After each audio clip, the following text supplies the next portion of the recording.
నేను Venkatesh agritech channel Samala Venkatesh గారితో ఉన్నాము. సిక్కుడు సాగు చేస్తున్నారు ప్రస్తుతం. ఈ సిక్కుడుకు అయ్యే ఖర్చు ఎంతైంది, ఇలా స్టేకింగ్ ద్వారా స్టేకింగ్ చేసుకొని దిగుబడి సాధించే విధంగా ఇలా దిగుబడి తీస్తున్నారు. మార్కెట్ రేట్లో ఉంది, అలాగే మార్కెట్లో ఏ రేట్ అవుతుంది, కేజీ ఎంత అవుతుంది, హోల్సేల్గా అమ్ముతున్నారా లేకపోతే సేల్గా అమ్ముతున్నారా, ఎలాంటి సజెషన్లో ఉన్నారో మనం అడిగి తెలుసుకుందాం. అన్న నమస్కారం, మీ పేరు? నమస్కారం, నా పేరు సామల వెంకటగిరి. చిక్కుడు సాగు చేస్తున్నాను నేను. ఇది షాద్నగర్ చిక్కుడు అంటారు. అయితే ఇది మే నెలలో నేను సాగు చేసినాను. తర్వాత ఇది కాపుకి వచ్చింది.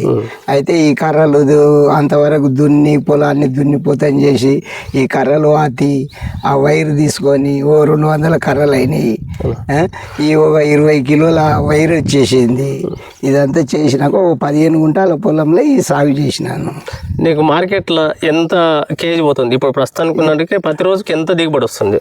ఇప్పుడు ప్రతిరోజుకు 40 కిలోల వరకు దిగుబడి వస్తుంది. హోల్సేల్గా అమ్ముతారా లేకపోతే మీరు కూకొని అమ్ముకుంటారా? హోల్సేల్గానే అమ్మేస్తాం. అంటే కాంట దగ్గర కాకుండా రోడ్డు మీదనే మేము వాళ్ళు మళ్ళా వ్యాపారం చేసేటోళ్ళు తీసుకెళ్తారు కదా, వాళ్ళకే గుత్త లెక్కన 10 కేజీలు 15 కేజీలు ఇట్లా వేసేస్తాం. ఇక కేజీ మార్కెట్లో రైతు మార్కెట్లో కూర్చొని అమ్ముకున్నానంటే కాదు మాకు పరిస్థితి అట్లా. ఇప్పుడు ఉన్న ఈ తోట ఉంది కదా, నీకు ఎంత ఇప్పటి వరకు నీకు ఎంత ఆదాయం? అప్పటి నుంచి ఇప్పటి వరకు 3 నెలల తర్వాత నీకు కాపు వచ్చింది.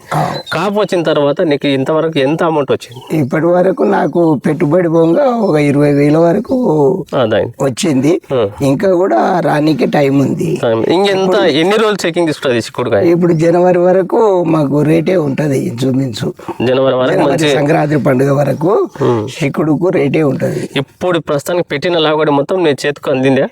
మొత్తం పెట్టుబడి నాకు పొంగ 20,000 వరకు దొరికింది ఈ 15 గుంటల పొలం. 15 గుంటల ఇక నా కష్టార్జితం అనుకో. ఇక నుంచి వచ్చేది లాభదాయకం వరకు నీకు ఆదాయం ఇస్తుందని ఇస్తుంది.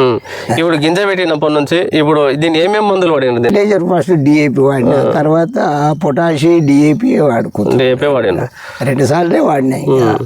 మొన్న ఒకటి మూడోసారి వాడుకోమైంది.